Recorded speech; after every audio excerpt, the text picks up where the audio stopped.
What if the sugar disaster everyone laughs at is the exact thing that makes them fall for America?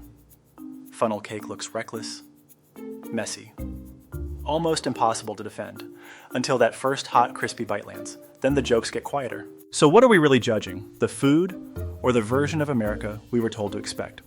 Sometimes one paper plate at a state fair is enough to make an old opinion collapse. Funnel cake fever. The funny thing about funnel cake is that it looks exactly like the kind of American food people think they already understand before they ever taste it.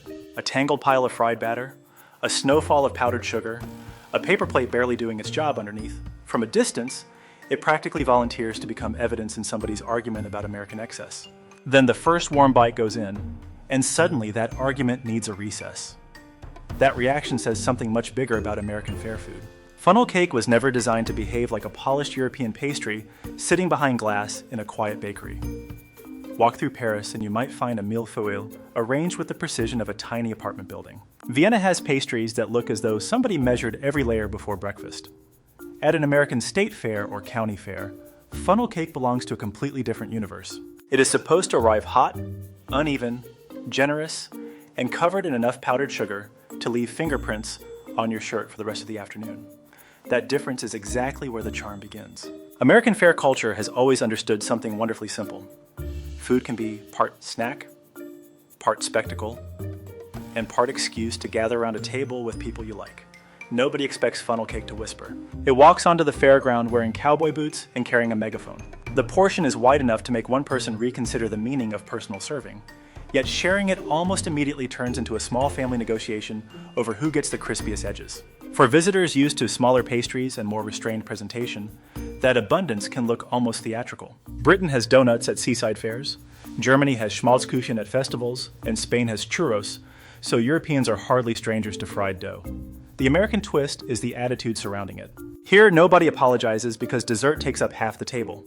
The mess is welcome, the sugar is visible, and eating with your fingers is practically part of the admission price. That is why funnel cake makes such a good little ambassador for the country itself. A lot of outside commentary reduces America to exaggerated headlines, oversized stereotypes, and arguments about everything the country supposedly gets wrong. Yet everyday American culture often reveals itself in places far less dramatic. Families sharing food beside carnival rides, strangers recommending the best stand, local traditions returning every summer, and a dessert that exists mainly because somebody decided happiness did not need to be elegant. And once people experience that atmosphere firsthand, the plate starts telling a different story. Funnel cake is not trying to compete with a Parisian patisserie or a Viennese cafe. It represents something deeply American in its own right. Generosity without embarrassment, fun without ceremony, and the belief that sometimes a good afternoon deserves an unreasonable amount of powdered sugar. Calling it excessive is easy from across the Atlantic. Finishing the plate is apparently easier. Cheese curd trap. Cheese curds are the kind of fair food that can make a careful eater abandon the plan almost immediately, because the first thing they do is remove all the seriousness from cheese. Instead of a neat wedge on a board beside grapes and crackers, you get irregular little nuggets dropped into batter, fried until the coating turns golden, then served hot enough to make patients feel like a personality flaw. At a state fair or county fair, that transformation is exactly the point. What makes them so easy to keep eating is texture more than size. Fresh curds already have that famous springy bite, and in Wisconsin, they are especially associated with the little squeak they can make against your teeth when they are very fresh. Fry them, and now you have two textures fighting for attention at once: a crisp shell outside and warm, elastic cheese inside. Your brain barely finishes registering the crunch before the center starts stretching. It is basically the food version of opening one potato chip and somehow realizing the bag is half gone. There is a reason Wisconsin treats curds almost like a local dialect. The state produced more than 5 billion pounds of cheese in 2023, according to USDA data, making it the largest cheese-producing state in the United States. That enormous dairy culture does something interesting at the fairground level. It takes an agricultural product people are proud of and turns it into something playful enough to eat while walking between barns, rides, and grandstand events. The food is not separated from local identity. It is carrying that identity around in a paper basket. That can feel very different from the way cheese is framed in parts of Europe. In Paris, a cheese course may arrive after dinner with careful pacing and a clear sense of ceremony. In Emilia-Romagna, Parmigiano Reggiano is protected by strict production rules and generations of craftsmanship. Those traditions are beautiful in their own way. America simply performs a different trick at the fair It takes respect for the ingredient and gives it permission to loosen its tie. There is something wonderfully American about that. A food can have agricultural roots, regional pride, serious production behind it, and still show up in a cardboard tray looking like it came ready to watch a demolition derby. Nothing about the fun cancels out the craftsmanship underneath. That may also explain why visitors sometimes find fair food more memorable than expected. They arrive prepared for novelty, yet discover that many of these foods are tied to actual places and industries. Fried cheese curds are not random calories invented by a carnival committee after midnight. In Wisconsin, dairy is part of the state's economic and cultural backbone, and the fair version simply turns that heritage into something immediate, hot, and impossible to eat politely. The first curd feels like a sample. The fourth starts feeling like a commitment. Somewhere around the bottom of the basket, "I'll just try one," has quietly become one of the least reliable sentences ever spoken at an American fair. Corn dog gravity. A corn dog has the strange ability to make a perfectly reasonable adult forget that forks ever existed. One hand, one stick, one golden shell, and suddenly lunch has been reduced to something you can carry past a Ferris wheel without slowing down. That sounds almost too simple to matter, yet this is exactly where American fair food becomes fascinating. The format changes the way people eat, move, talk, and remember the day. Corn dogs are built for motion. At a state fair or county fair, nobody wants to sit through a 40-minute meal while the livestock judging starts 3 buildings away, and somebody in the family is already pointing toward the midway. The wooden stick solves the problem with almost suspicious efficiency. It turns a hot meal into portable fairground equipment. The batter stays around the sausage, your hands stay mostly clean, and the whole thing can travel from the grandstand to the game booths without requiring a plate balanced like a waiter carrying Sunday brunch. That practicality has deep roots in American fair culture. Several U.S. businesses and families have competing claims to the corn dog's early history, but by the 1940s, battered hot dogs on sticks were already becoming associated with fairs and roadside food.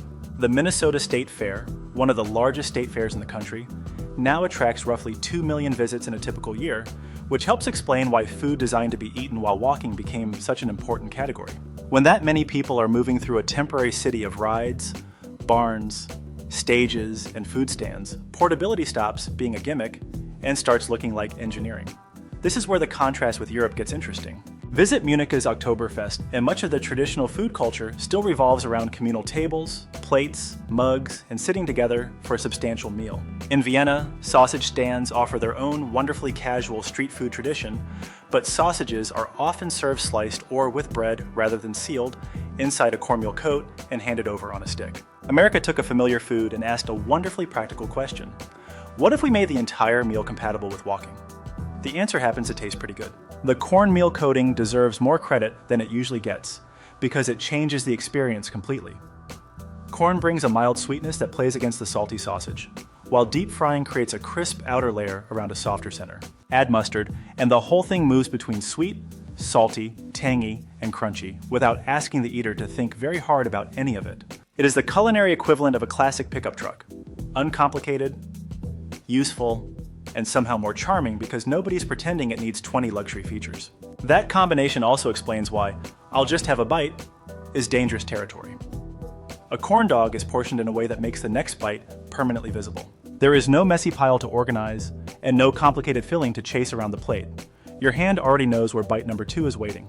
For visitors accustomed to foods where eating has a clearer separation from walking, sightseeing, or entertainment, the American fairground removes those boundaries completely. Here, the meal joins the day instead of interrupting it. You can watch a tractor pull, argue over which ride looks least safe, hear a country band from somewhere across the grounds, and still be halfway through lunch. That is a small cultural detail, but it captures something Americans do exceptionally well at fairs. Convenience does not have to kill personality. Sometimes it just needs a wooden stick. Deep fried butter, some foods begin with a recipe, while deep fried butter feels more like somebody at the State Fair of Texas looked at the laws of cooking and wondered whether they were legally binding. That playful instinct is what makes this dish worth talking about, because underneath the obvious novelty sits something very American. The fairground as a place where food vendors are allowed to experiment in public, compete for attention, and occasionally turn an absurd idea into a line stretching down the midway. Deep fried butter became nationally famous after Abel Gonzalez Jr. won the Most Creative Award at the 2009 State Fair of Texas Big Tex Choice Awards. Those awards, launched in 2005, turned fair food innovation into an actual competition, giving vendors a reason to invent dishes people had never seen before. That detail matters because deep-fried butter was never supposed to become somebody's Tuesday dinner. It belongs in the same mental category as riding a giant Ferris wheel after sunset. You do it because the fair gives everyday rules the afternoon off. The clever part is that people are rarely biting into a naked stick of melted butter, despite what the name encourages everyone to picture. The fair version uses frozen butter wrapped in dough or batter before frying, so the heat transforms the center while the outside develops a warm crust. What sounds like a stunt therefore becomes closer to a rich pastry bite. Except, somebody turned the butter knob several clicks past where a French baker would probably stop. That contrast with Europe is especially funny because butter itself is hardly foreign territory there. France is famous for laminated pastries whose appeal depends heavily on butter, and Brittany has built an entire culinary identity around salted butter. Denmark has similarly deep traditions of buttery baked goods. The difference is not that Americans discovered richness and Europeans somehow missed the meeting.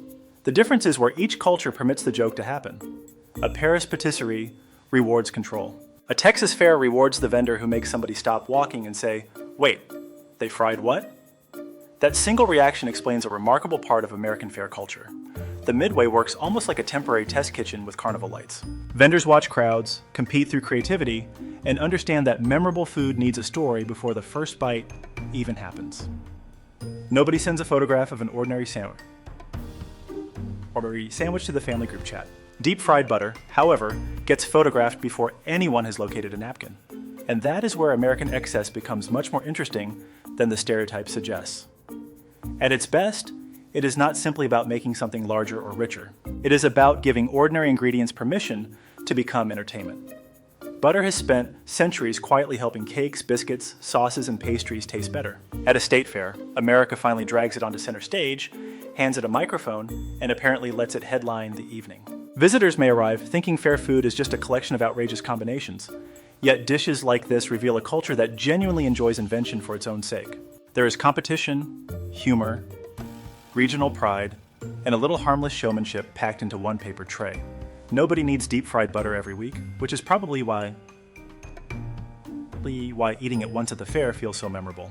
America did not make butter practical here. It made butter an event. Cream puff rush. There is a moment at the Wisconsin State Fair when dessert stops behaving like dessert and starts acting more like a local sporting event. People line up, boxes move across counters at remarkable speed, and giant cream puffs disappear into the crowd by the thousands.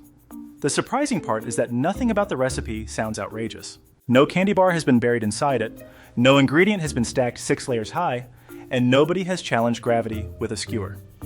This one wins people over through something far more powerful: tradition. Wisconsin State Fair cream puffs have been sold since 1924, which means the tradition has now passed the century mark. According to the Wisconsin State Fair, hundreds of thousands are typically sold during a single fair run, with production reaching tens of thousands on busy days. That scale changes the way you look at what appears, at first glance, to be a simple shell filled with whipped cream. When a community keeps returning for the same dessert generation after generation, you are no longer looking at a snack somebody happened to invent. You are looking at edible memory. That distinction can surprise European visitors because Europe has plenty of celebrated cream pastries of its own. Paris has choux à la crème, Italy has beignets, and Belgium has its own long tradition of pastry shops where cream-filled choux can look almost too tidy to disturb with a fork. Wisconsin takes the same basic family of pastry and moves it into an entirely different social setting. Instead of a quiet cafe table, you have dairy barns nearby, children carrying prizes from Midway games, families comparing which food stand comes next, and a cream puff large enough to require a very optimistic approach to keeping your shirt clean. The appeal becomes clearer when you remember where you are.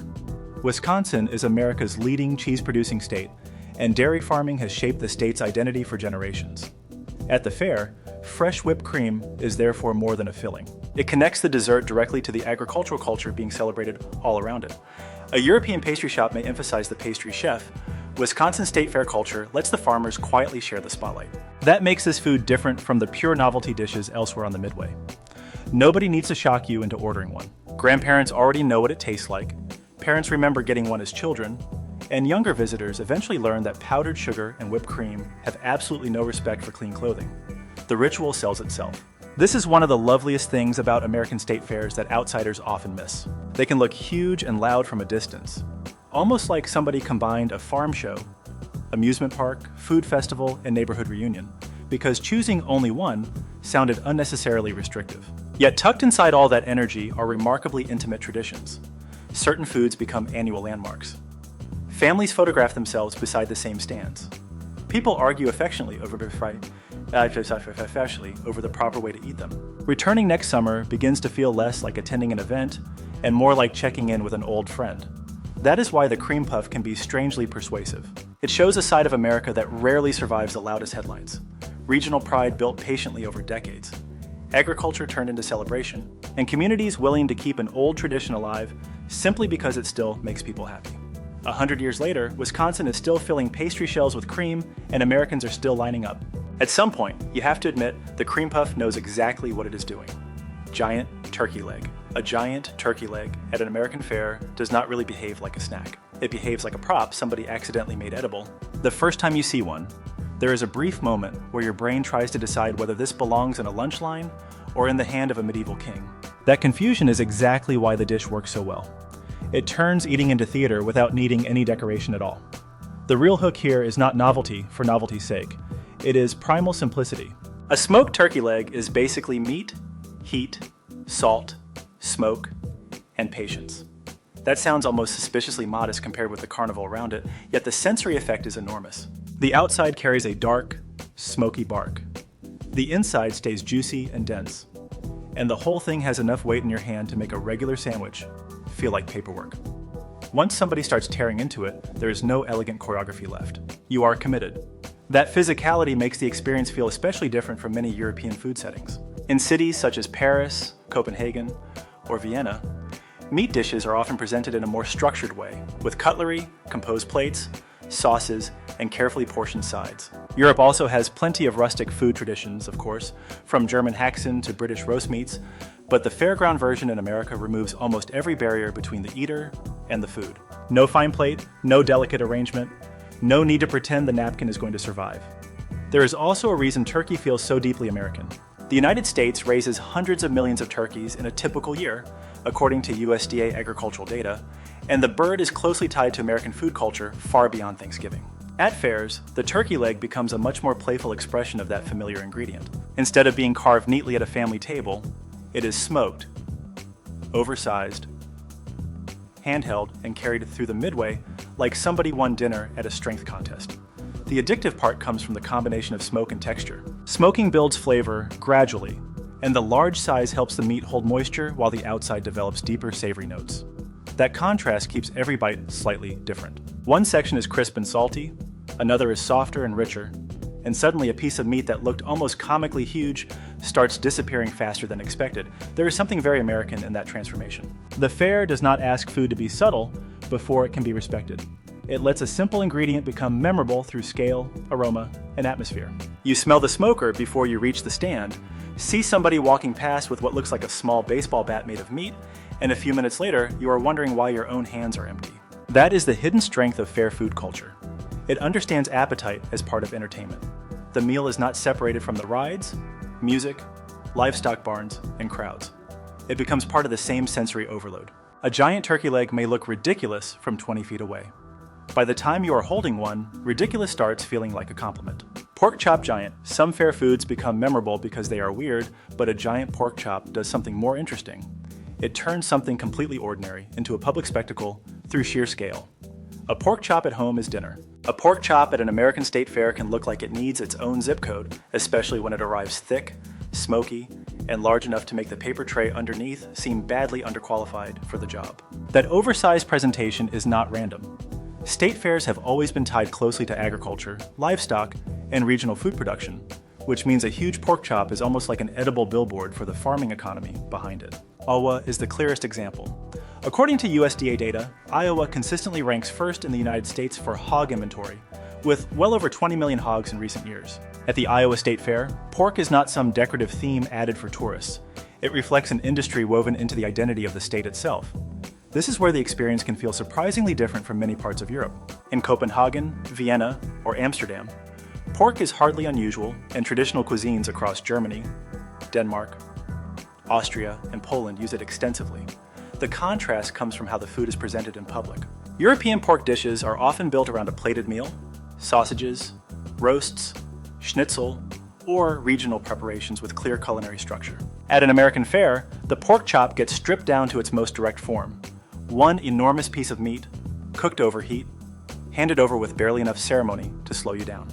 There is something deeply satisfying about that simplicity. The appeal is partly sensory. A thick chop gives you a browned, smoky exterior while the center stays juicy, so each bite feels more substantial than thin cuts usually do. Then there is the smell, which may be the most effective advertising system at any fairground. You can walk past a pork stand without seeing the menu and still know exactly what is happening because smoke travels through the midway like it has a marketing budget.